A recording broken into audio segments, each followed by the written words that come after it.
नाजरीन, खालिद इकबाल का सलाम कबूल कीजिए। आज हम CSS के कैंडिडेट्स के लिए चौथी वीडियो के साथ हाज़िर हैं।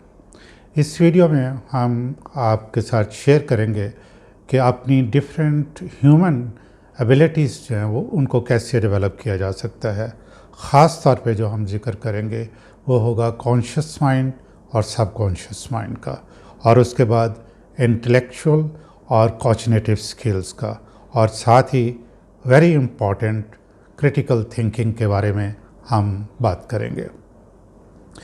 नाजरीन, convergent thinking, divergent thinking, critical thinking और लीन थिंकिंग का हमने अपनी दूसरी वीडियो में जिक्र किया था। इन सारी एबिलिटीज़ का जो बेसिस है वो नॉलेज, थिंकिंग और एनालिटिकल एबिलिटी है। ह्यूमन एनालिटिकल एबिलिटी जो है वो इन सब का बेसिस है। थोड़ा सा हम समझ लेते हैं कि इंटेलेक्चुअल स्किल्स और कॉग्निटिव स्किल्स में फ़र्क क्या है। जब हमने किसी सवाल का जवाब देना होता है या हम किसी प्रॉब्लम सॉल्विंग सिचुएशन में होते हैं, तो ये सारा जो स्टिमुली है, ये सिचुएशन, ये हमारे ब्रेन सेल्स को चली जाती है, और वहाँ से जो पहले से डेटा, इंफॉर्मेशन और नॉलेज मौजूद है उसका एनालिसिस करते हुए हमारा माइंड जो है उस सिचुएशन, उस सवाल का जवाब देता है या उस सिचुएशन का हल बताता है। अगर तो वो हल नया नहीं है और पहले से हमने ऐसी सिचुएशन के साथ डील किया है, तो हमारे ब्रेन के अंदर एक रूल के तहत जो है वो सारी चीज़ें मौजूद होती हैं और हम इमीडिएटली उसका जवाब जो है वो दे देते हैं। लेकिन अगर सिचुएशन नई है, सवाल ज़रा हमें मुख्तलिफ नज़र आ रहा है, तो हमारी एनालिटिकल एबिलिटी जो है वो इन एक्शन आती है, और जो नॉलेज और डाटा मौजूद है उसका एनालिसिस करने के बाद जवाब जो है वो देती है, या सिचुएशन, जो प्रॉब्लम सॉल्विंग सिचुएशन है उसका हल बताती है।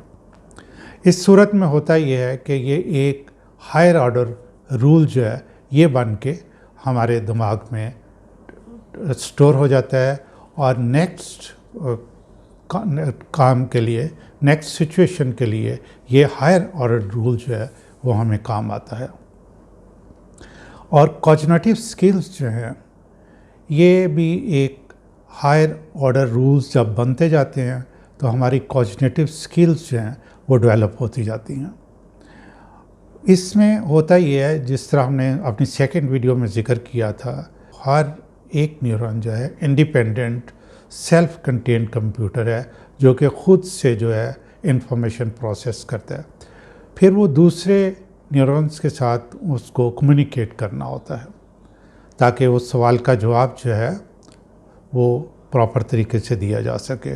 तो इसमें जब ये थिंकिंग प्रोसेस और हमारी एनालिटिकल एबिलिटी इन एक्शन आती है, तो न्यू कनेक्शंस जो हैं बिटवीन द न्यूरॉन्स यानी ब्रेन सेल्स के दरमियान जो है वो डेवलप होना शुरू हो जाते हैं, और ये बाकायदा फिज़िकल है।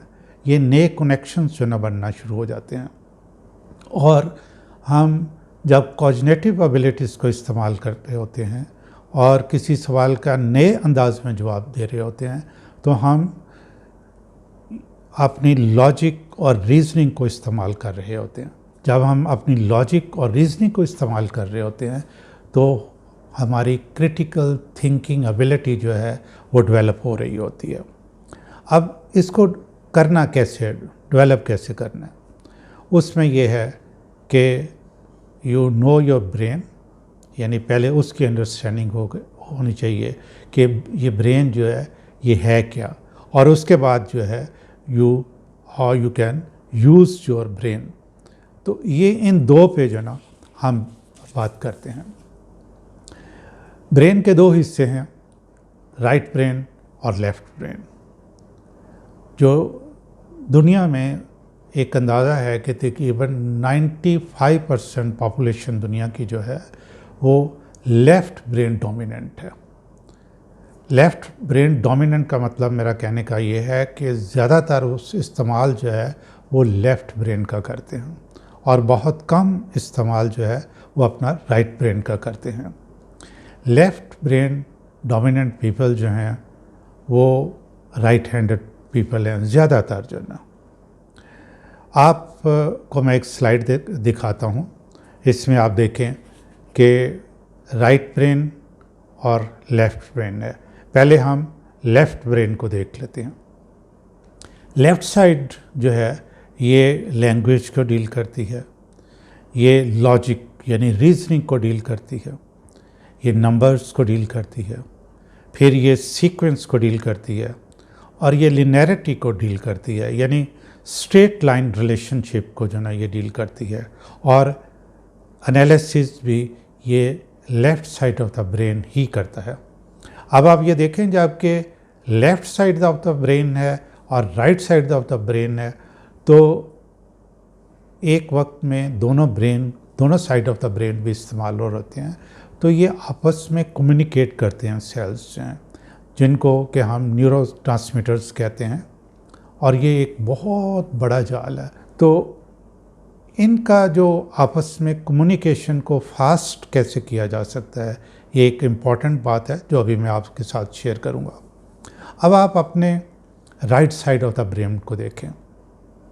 Right side of the brain जो है वो रिदम से डील करता है। रिदम का मतलब ये है कि one thing is connected with other thing, ठीक है।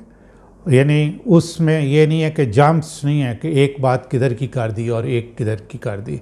इसका मतलब है कि जब आप कमरा इम्तिहान में बैठे हुए हैं तो आप जब क्वेश्चन का जवाब दे रहे हैं तो उसमें एक रिदम की ज़रूरत है। जब रिदम की ज़रूरत है तो इसका मतलब है कि आपका right side of the brain जो ना वो आपका साथ इस्तेमाल हो रहा होगा। अच्छा, ये म्यूज़िक को डील करता है। ये फिर इमेजेस को भी जो है right side of the brain जो है ना इस्तेमाल, right side of the brain जो है वही इसको डील करता है। फिर ये इमेजिनेशन यानी आइडियाज़, न्यू थिंग्स, सोचना, इमेजिन करना, ठीक है, उसको भी ये राइट साइड डील करती है। फिर एक बहुत इम्पॉर्टेंट डे ड्रीमिंग, और ये मुझसे अक्सर सवाल पूछा भी गया है। मैं डिफरेंट जगहों पे जब presentations with in the country and abroad भी दे रहा हूँ तो ये क्वेश्चन ज़रूर पूछा गया है कि ये डे ड्रीमिंग जो है ये समथिंग गुड और बैड है या ये शेख चिली वाला मसला। नहीं, ये शेख चिली वाला मसला नहीं है।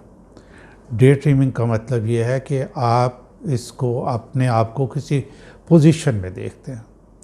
जब आप किसी पोजीशन में देखते हैं तो फिर इसको शेप देने की आपके अंदर जो अर्ज है वो इसको एक रियलिटी बना देती है। सो डे ड्रीमिंग इज़ गुड। दूसरा, ये कलर को भी ये साइड ही डील करती है और फिर डायमेंशंस को भी यही साइड जो है वो डील करती है। अब हम ज़रा डिटेल से इसको जो ना वो देख लेते हैं।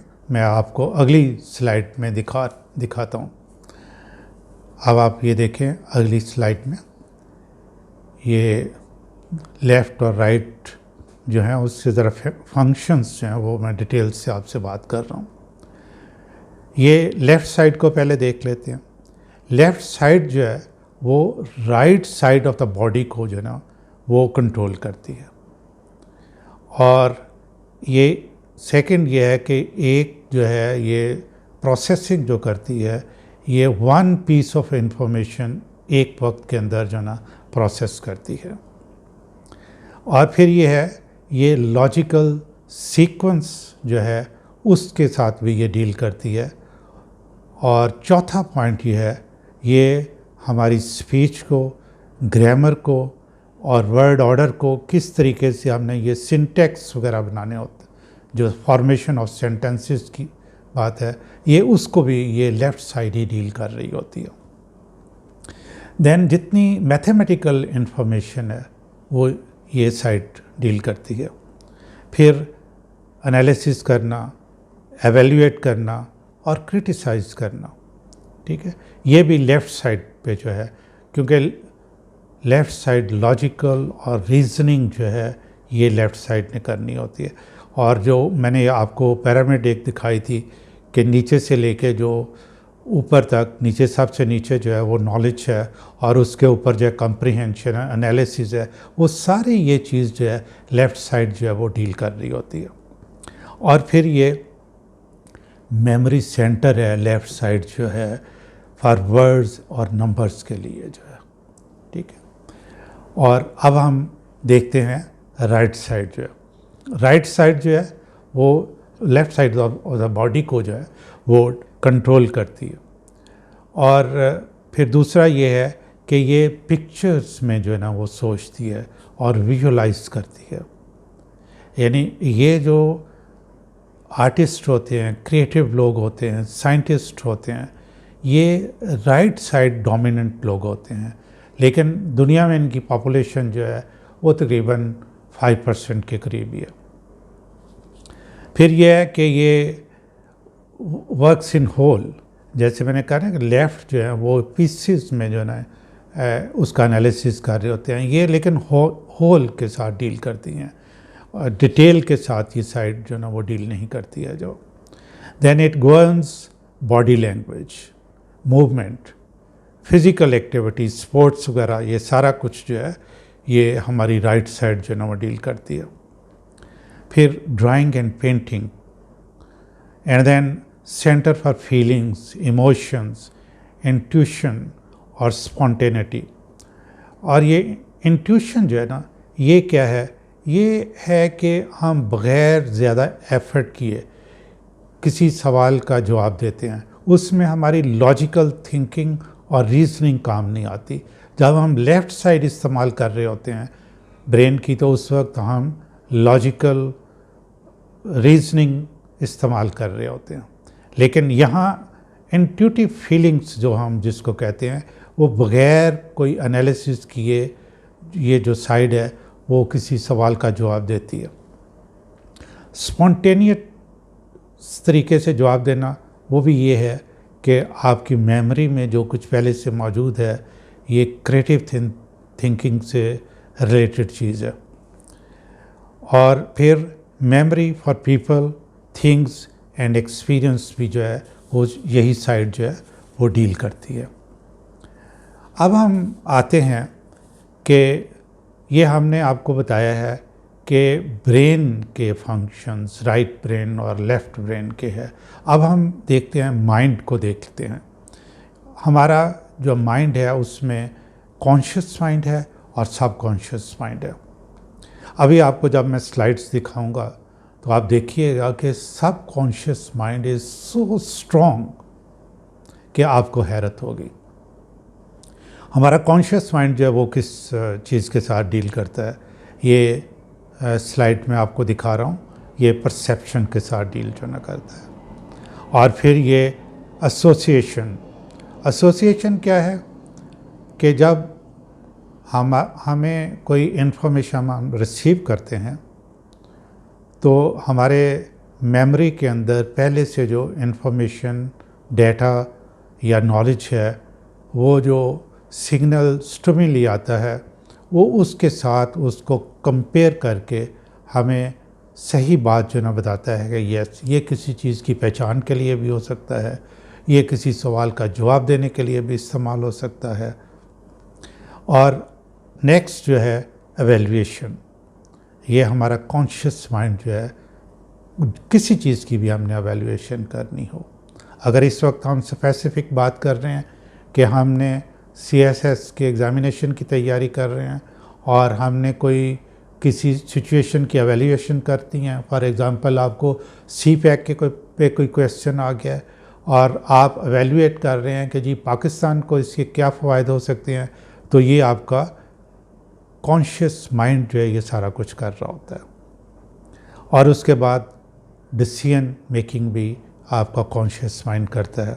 ये सारा करने के बाद फिर एक्शन भी ये आपका कॉन्शियस माइंड ही लेता है। अब हम आते हैं अपने सब कॉन्शियस माइंड की तरफ। मैं ये दूसरी स्लाइड जो है ये डिस्प्ले कर रहा हूँ कि सबसे पहले तो ये है कि हमारा सबकॉन्शियस माइंड जो है ये हमारी automatic system of the body जो है वो सबको डील यही करता है। Automatic system of the body क्या है? मसलन हमारी हार्ट बीट है, हमारी ब्रीदिंग सिस्टम है, हमारी डाइजेशन है, हमारा फिज़िकल डेवलपमेंट है, हमारा इम्यून सिस्टम है। इस सब को हमारा सबकॉन्शियस माइंड जो है वो डील करता है। फिर ये है, ये कंट्रोल्स लर्न फंक्शंस, जो पहले से हम सीख चुके होते हैं। वो इंटेलेक्चुअल फंक्शंस हो सकते हैं, फिज़िकल फंक्शंस हो सकते हैं, उसको हमारा सबकॉन्शियस माइंड जो है वो डील करता है। और अनदर इंटरेस्टिंग, हम मेमोरी की डेवलपमेंट की बात करते हैं। बेशुमार आपको लिटरेचर मिलेगा, किताबें मिलेगी, आर्टिकल्स लिखे हुए मिलेंगे, बेशुमार आपको टेक्निक्स मिलेंगी कि ये मेमोरी को आप किस तरीके से डेवलप कर सकते हैं। हमारी मेमोरी को हमारा सबकॉन्शियस माइंड जो है वो मेंटेन करता है, ठीक है। और अगर हम सबकॉन्शियस माइंड को डेवलप कर लें तो आप ये देखेंगे कि ये सारा कुछ जो है इसके आप ऊपर हमारा होल्ड हो सकता है, हमारा कंट्रोल जो है ना वो हो सकता है।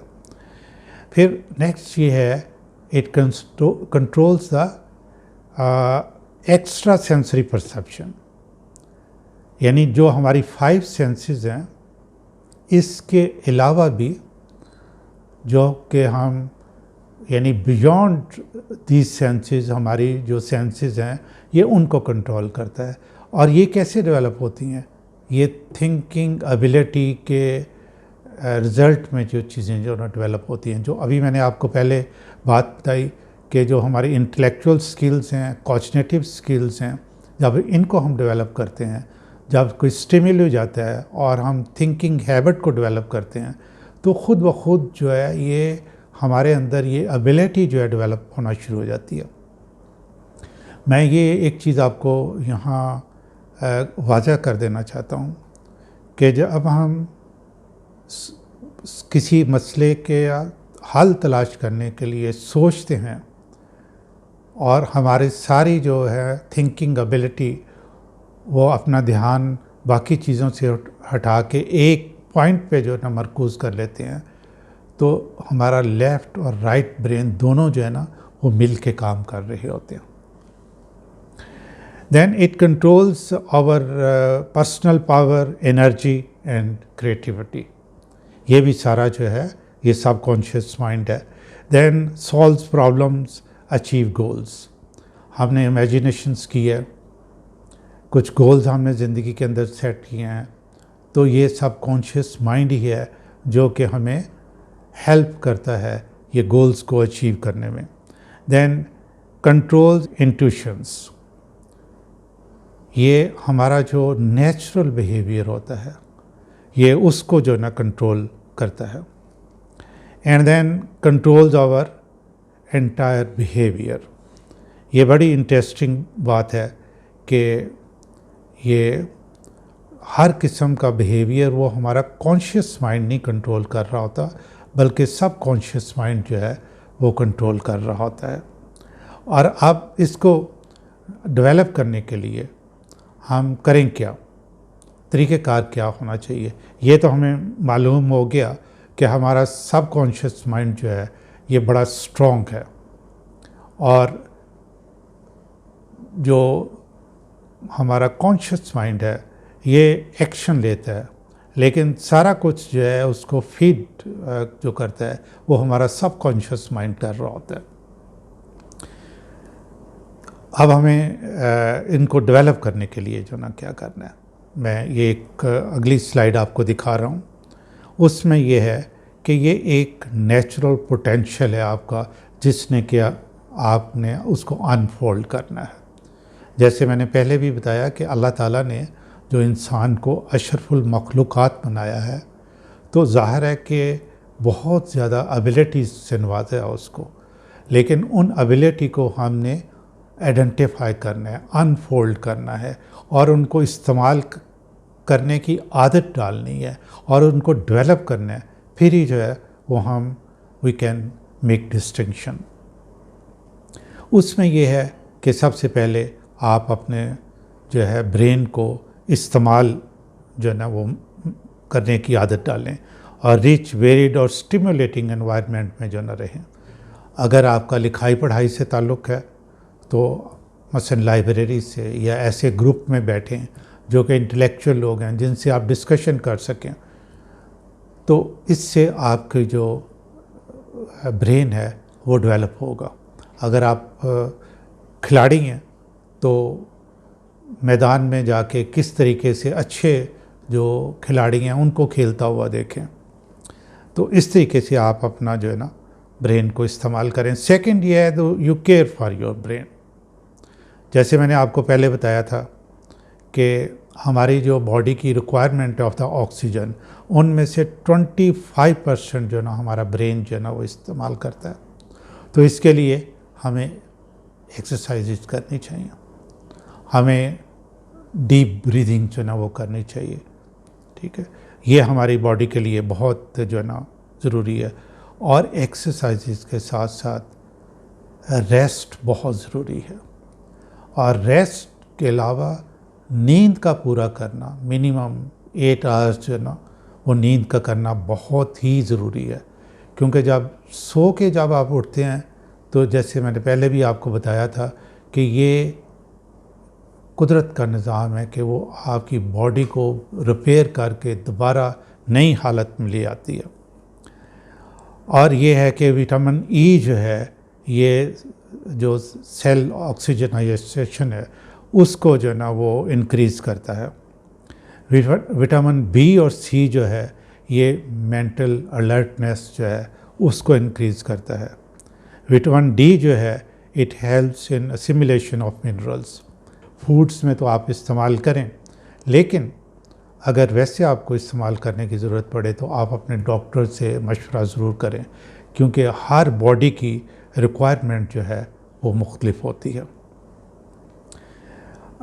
और जो नेक्स्ट मैं आपको स्लाइड दिखाता हूँ, इसमें ये है कि आप बैलेंस करें राइट और लेफ़्ट ब्रेन के अंदर जो ना दोनों को इस्तेमाल करने की कोशिश करें, ठीक है। इसमें आप मेडिटेशन की आदत डालें, यानी वही है ज़्यादा कंसंट्रेशन की जो है ना वो आदत डालें आप। जब आप कंसंट्रेशन करते हैं, अभी जैसे मैंने कहा है कि राइट और लेफ़्ट ब्रेन दोनों मिल के काम करना शुरू कर देते हैं, ठीक है। और फिर सब कॉन्शियस माइंड जो है वो सॉल्यूशन जो है ना वो आपको देता है। ये क्रिएटिव थिंकिंग में ये जो एरिया है इस पे बड़ा एम्फसाइज किया जाता है, लेकिन अभी तक कोई ये नहीं बता सकता, ना कोई न्यूरोसर्जन, ना न्यूरोफिजिशियन, ना एजुकेशनल साइकोलॉजिस्ट या ब्रेन और माइंड पे जो लोग जो है ना रिसर्च कर रहे हैं दुनिया के अंदर कि एग्जैक्टली ब्रेन के अंदर होता क्या है, ये सॉल्यूशंस जो है ना वो कहाँ से आ जाते हैं। इसका हम जिक्र करेंगे, बाद में एक वीडियो बनाएंगे नॉलेज मैनेजमेंट के ऊपर, तो उसमें हम इंशाल्लाह इस पे ज़रा डिटेल से बात करेंगे। लेकिन यहाँ मैं समझता हूँ कि इतना ही काफ़ी है। और एक और हम आपसे कहते हैं कि आप अपने मेंटल ट्रांसफॉर्मेशन जो है ना वो करने की ज़रूरत है आपको। मेंटल ट्रांसफॉर्मेशन कैसे होती है कि एक ये मैं स्लाइड दिखाता हूँ आपको। इसमें आप थिंकिंग और एक्शन का अपना पैटर्न जो ना वो चेंज करें, और जब आप चेंज करेंगे थिंकिंग का पैटर्न तो आपके ब्रेन सेल्स जो हैं वो न्यू कनेक्शंस बना के ज़्यादा से ज़्यादा एक दूसरे के साथ जो ना फास्ट तरीके से कम्युनिकेशन करेंगे, और आपको हर सवाल का जवाब जो कि आपने इम्तिहान में बैठे हुए दे रहे हैं या वैसे ऑफिस में काम करते हुए आपको रिक्वायर्ड है, तो ये जो ना आपको इसमें आसानी जो ना हो सकती है। और एक मैं बहुत इम्पॉर्टेंट बात आपसे शेयर करना चाहता हूँ, वो है आपके सेल्फ इमेज के बारे में। सेल्फ इमेज जो है ये बहुत इम्पोर्टेंट है। इंसान वही कुछ दुनिया में बनता है या है जो उसका अपना सेल्फ इमेज है। हमारे यहाँ ये मेरा एक्सपीरियंस भी है और मैंने डिफरेंट कोर्सेज़ करवाते हुए, ख़ास तौर पे स्ट्रेस मैनेजमेंट पे कोर्सेज़ करवाते हुए या अपनी ह्यूमन एबिलिटीज़ को डेवलप करते हुए कोर्स करवाते हुए, डिफरेंट एक्सरसाइजेज़ के थ्रू जो मैंने डाटा कलेक्ट किया है वो मुझे बताता है कि ये सेल्फ इमेज जो है ये बड़ा डेंजरस एनिमी भी है आपका, जो है ना। अगर आपका अपना सेल्फ इमेज अपने बारे में बहुत पॉजिटिव या बहुत हाई नहीं है तो आपको कामयाबियां हासिल करना बड़ा मुश्किल है। होता ही है कि मसलन कोई आप हर एग्ज़ाम्पल ले लेते हैं कि कोई रूरल एरिया से ताल्लुक़ रखता है, बचपन में वो वेल टू डू फैमिली से उसका ताल्लुक़ नहीं था, तो उसने देखा कि जो कोई वडेरा है, कोई ज़मींदार है या कोई और साब हैसियत लोग हैं तो वो आपके साथ अच्छा सलूक नहीं करता था। या जब आप स्कूल में गए तो ऐसे स्कूल में जाने का इत्फाक हुआ जहाँ सज़ा बहुत मिलती थी। मास्टर साहब जो है वो कान पकड़वा दिया करते थे जी, या आपको मैथमेटिक्स के जो टेबल्स हैं वही याद नहीं होते थे, ग्रामर याद नहीं होती थी।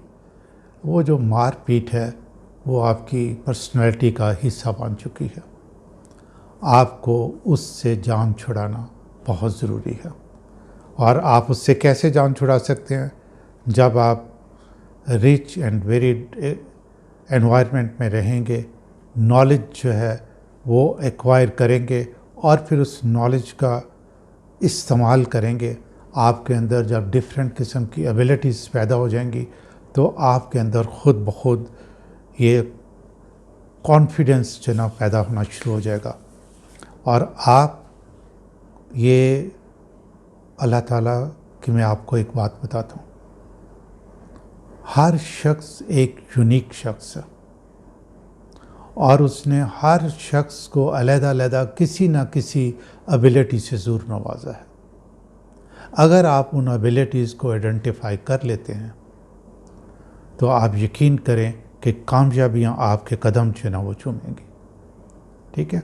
और ये जब आप डिफरेंट किस्म की स्किल्स जो है वो ये डेवलप करेंगे तो आपके माइंड के अंदर ये सारी चीज़ें as a rule, as a higher order rule, बिल्कुल प्रोग्राम्ड तरीके से जो ना वो बैठी होंगी।